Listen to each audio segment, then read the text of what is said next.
Hello everyone, বাংলায় C sharp শিক্ষার পর্ব 14 তে আপনাদের সবাইকে আমি স্বাগতম জানাচ্ছি। আমি Mehed Islam, internet Kaktarua development limited and Microsoft student partner Bangladesh. আমাদের এই পর্বের বিষয় হচ্ছে ডু হোয়াইল লুপ। গত পর্বে আমরা যে প্রোগ্রামটা দেখেছিলাম সেটা ছিল একটা হোয়াইল লুপের ব্যবহার। তো আজকে আমরা সেম প্রোগ্রামটাই করব ডু হোয়াইল লুপ দিয়ে। তাহলে আপনারা হোয়াইল লুপ আর ডু হোয়াইল লুপের পার্থক্যটা বুঝতে পারবেন। আচ্ছা, এখানে আমরা যে স্লাইড চেঞ্জটা করব সেটা হচ্ছে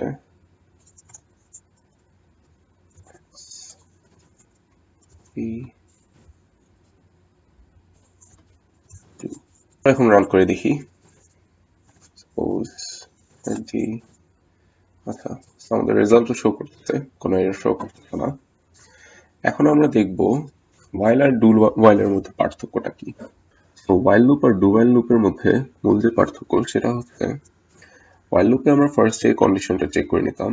যদি কন্ডিশনটা ট্রু হইতো তাহলে এই দুইটা লাইন এক্সিকিউট হইতো, আর যদি কন্ডিশনটা ফলস হইতো তাহলে এই দুইটা লাইন এক্সিকিউট হইতো না।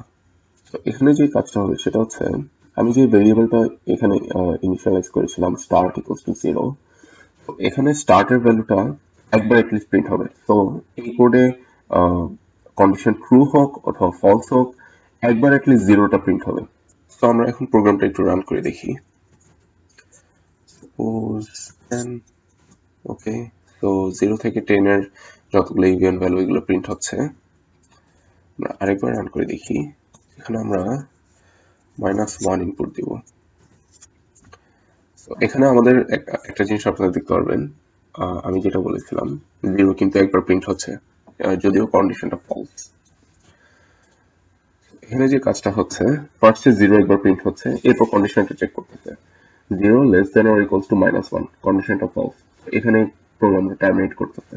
এটাই ছিল ডু হোয়াইল এবং হোয়াইল লুপের মধ্যে পার্থক্য।